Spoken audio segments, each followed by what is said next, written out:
Welcome to ImaginativeVisions.com. This is the Spotlight, and today we have a great, fun interview for my anime fans out there. I had the pleasure of getting to interview Morgan Berry and Katie Wetch about Clevatess Season 2.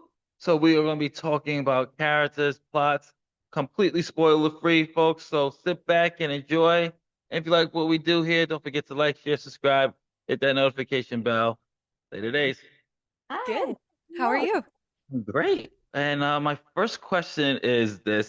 Season 2 completely changes the environment for Alicia and Klen, but put by putting them into the new academy, how did the new setting change the way you approach their dynamic compared to season 1, where it's more of the journey, but now you're in a more you're not in an open world space now. You're in this confined academy.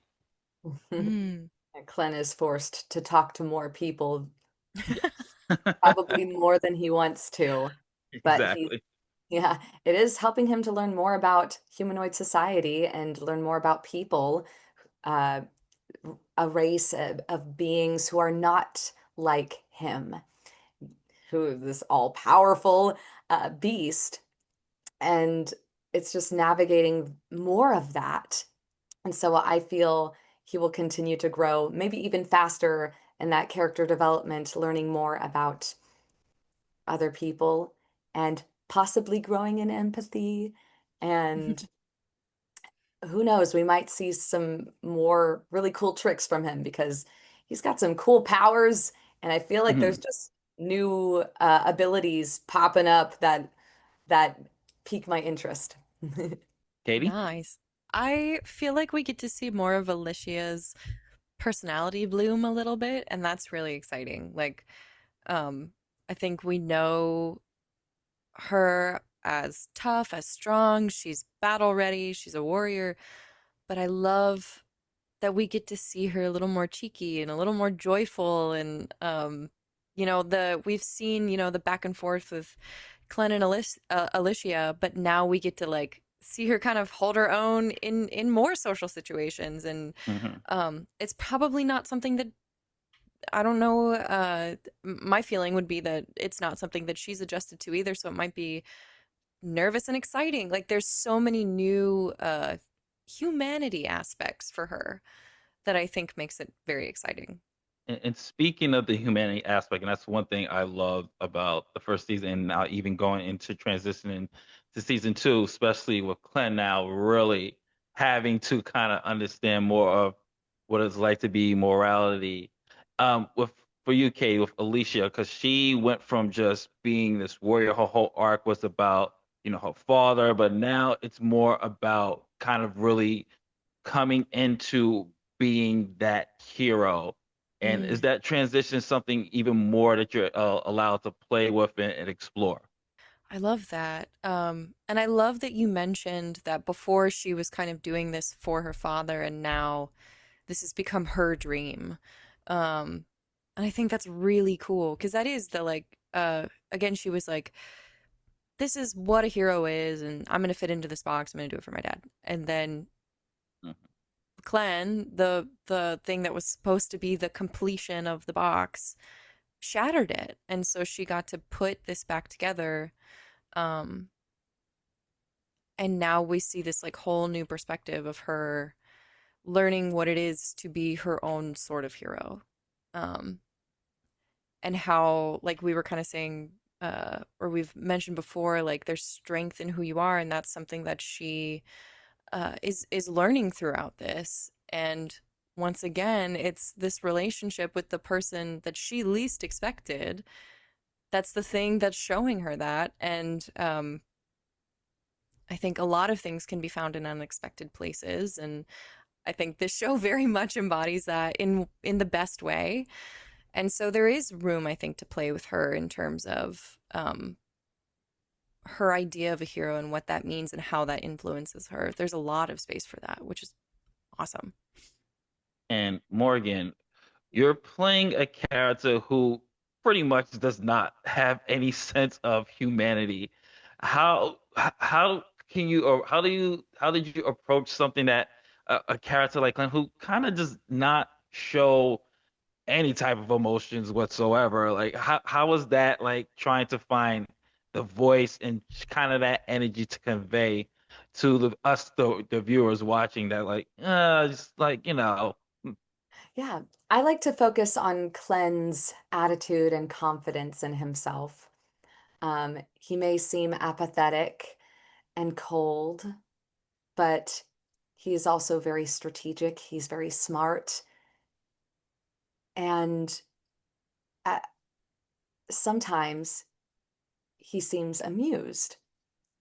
There are some moments that we get to play around with, even beyond his all powerful, foreboding demeanor.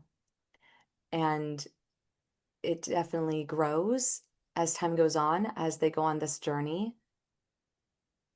We get to see softer sides of him. So there are sides to Klen that you wouldn't expect if you didn't go on this journey with him and Alicia, Luna, Nellaroo. It's a fun discovery with each new side that we see from him. And so, yeah, he might come off very cold at first and very apathetic and bloodthirsty. But very there, much. yeah, there are also some nice little moments snuck in where you get to see him show pride for someone else. There are moments where I see he is so proud of Luna and he shows an appreciation for also Alicia and what she can do, even as a weak humanoid. He sees the potential, he sees that she is very determined. And I think he holds some form of respect for that. And how do you each view the relationship at this point in season two between Alicia and Klen? And how has it, do you think it's forming some type of friendship eventually, partnership, or is this still more of a means to an end when it comes to their dynamic? Hmm. I like to label it as found family. I Hmm. love the idea of them growing as a group and growing closer to each other. Hmm. That would just be so wonderful. I already do see them growing closer, and I'm hoping for more of that in the future because I love those slice of life moments uh, mixed amongst the action-packed scenes of the series. Yeah, and I love that their relationship as well isn't so straightforward.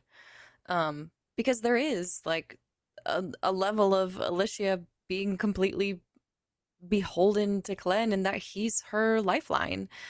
Um, but as you kind of mentioned before, Morgan, I feel like in terms of Alicia, this sort of fear has melted away into a respect.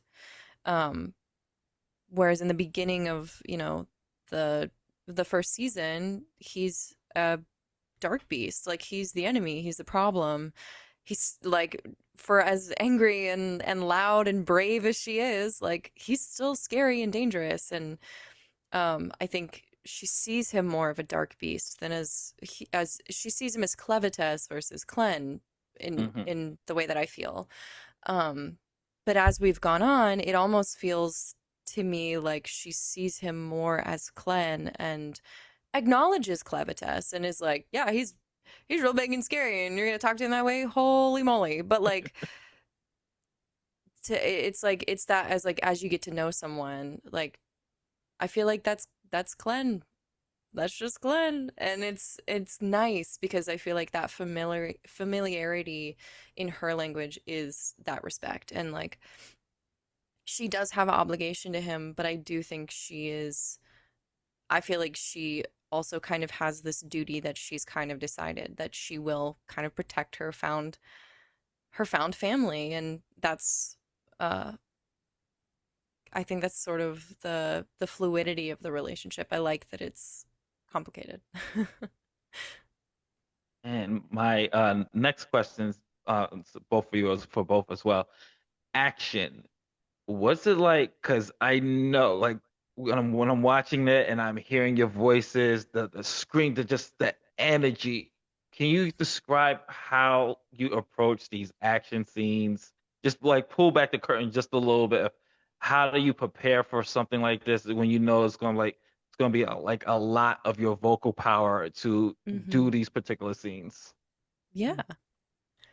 Um, it's a lot of, I think, technical work and a lot of um preparation, and especially for Alicia, who has um she can push the boundary a little bit more, because the space where like a normal human would pass away, she doesn't. And so, and not only does she not, but she's feeling everything as she's being reconstructed or at the fall. Like she doesn't not feel pain. She just can get put together. Like she can get put back together. And so, getting to really push those boundaries, there's a lot of singing technique has really come in handy, making sure we're super, super warm before we go into the booth. And just in general, like, I think taking care of ourselves, our bodies, our instruments, so we can do this safely and consistently, and bring the power that it needs. And thankfully, we have an incredible team, and our directors are wonderful in that they're very aware of the energy and the occasional toll that it can take on your body. And so there are rests built in, and there's communication, and that's so, so important. But yeah, I think it's a lot of it is just being as prepared as you can. And the singing has helped a lot in terms of breath work and being aware of your body and being able to um, adjust your pitch, or just having body awareness in general. Um, and really investing and committing. The technique allows you to really invest and commit while staying safe. Yeah, physicality is a huge part of what we do, even though people don't see it because we're behind a microphone. Mhm. We do move around to get that essence of physicality. We just got to make sure we don't hit the mic. Uh, that, in addition to staying hydrated and warming up our vocals beforehand, those are all the tips and tricks that we need to do in order to protect our voices and to be able to do what we do without hurting ourselves. And my final question, this will be the fun one. If Alicia and Klen had attended the academy without any secret missions or any hidden agendas, just going as regular students, who do you think would be the better student overall? Socially and academically. First socially and academically. Mm, I feel like that's a very easy answer. Um, I feel Alicia would thrive socially because she understands mm, how humanoids work. She understands how to communicate with them. Even in her moments of nervousness, she still understands humanoids more than Klen does. And then as far as beyond socially, but more uh, academically, I think Klen would thrive. He's skilled in so many areas, and all while being confident. And sometimes confidence really is the key to achieving your goals. mhm, Um, he has that. Um, he has a lot of skill sets, and he's so smart. He's so smart. Like he's seemingly a timeless being. Um, I know that Alicia would do her dang best. I know that she would put forth the effort. But of course, the question is who would fail and who would pass? I but yeah, think Glenn would definitely thrive in that area. yeah. I think anything, I feel like anything where Alicia has to sit still is a no-go. I think like maybe if she's tired or something like that, like she can hang around, but if it's not interesting, she's gone. She's gone. She'll try. She'll do her best, but I truly feel like she's the one in the back like doing jumping jacks like during math or something. Um yeah, and I could see her thriving socially. I could see her doing it in a way that like she's not aware of. You know what I mean? Where like everybody's like, "Yeah, she's cool." And she's like, "I didn't even know that I knew you." You know what I mean? So I think the balance is definitely there between the two of them.